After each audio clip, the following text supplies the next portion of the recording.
That's why you're going to make it in this business. That's why you have properties, because you're doing what you need to do to make things happen. So many people are fat and sassy and just not willing to take any risks. That's why everybody gets ahead in life. You have to take risks to get those rewards. Good morning, fellas.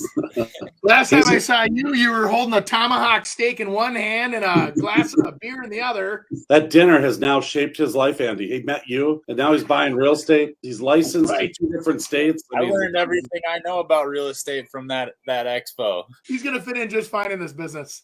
Yeah. Mr. Sheriff, Nick is telling us that your little generation can't afford any houses to buy any houses. Obviously, you're dealing with those people. Just a little background. Number one, worked with Lifetime in Arizona, ended up transferring to Vegas. That time got another job, ended up purchasing a house. You bought one while you were at Lifetime in Arizona as well. And so you actually got 2 places in Arizona and in Las Vegas. Kind of got into the rental business on accident, I guess you could say. I wanted to get a home because I was sick of paying somebody else to live. You know, I'm reading all these articles like 90% of millionaires have something to do with real estate. So I'm like, okay, that's a crazy number. I'd be stupid not to go into real estate in some fashion, whether it's as an owner. You know, at this time, I didn't even have the concept of being an agent yet. It was like, I'm going to get a house. See, it was a small 1 bed, 1 bath. And this is what's nuts about it is I got it for fairly cheap at the time.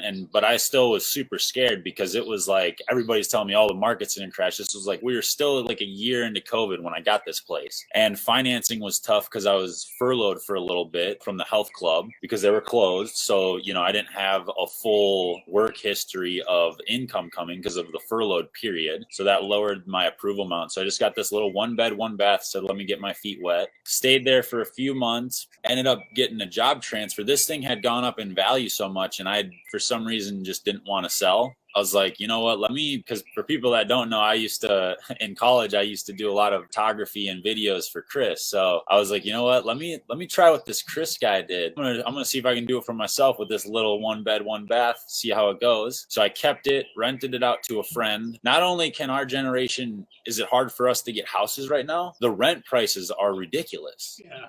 Like I have friends all the time, they think I've got like 40 rentals for some reason because they see like one picture of a rental. They're like, hey, you got any other places that I can rent? Like, it's just crazy. So I rented it to a friend, went to Vegas, was living with one of my old teammates at the time when I did the job transfer. The rental was doing so well. I went through the same process in Vegas because I had thought at the time I was going to be there for a while. I'm thinking like, how do I get another place? Like I already have one. It's going to be tough to probably get another. But at this point, I'd had a year where I wasn't furloughed, so I was having the income. And the funny thing is, you were talking about how hard it is to get a house. So new job that I took from Lifetime had a work vehicle. So I was talking with my lender and he's like, well, you're going to have a hard time getting approved. So you're going to have to do one of 2 things. You're either going to have to clear out some debt to income ratio or you need to get a raise.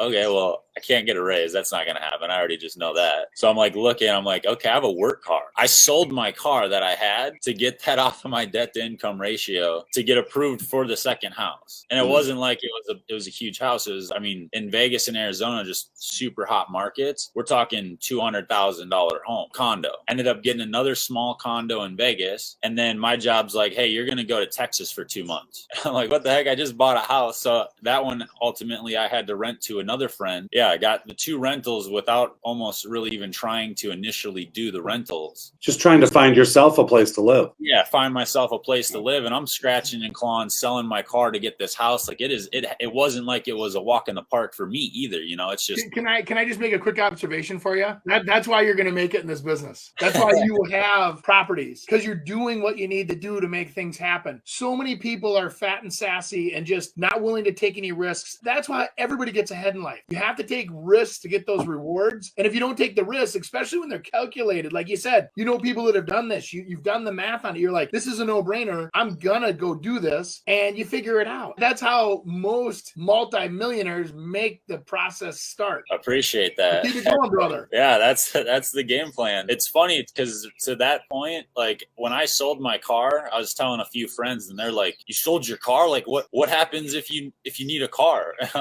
I was like, well, I'll literally just go and get a new car. And that ultimately happened when I got back into real estate. Is I had to turn back my work car. So for like a couple weeks, I didn't have a vehicle, but it just went down to the dealership and got a car. It wasn't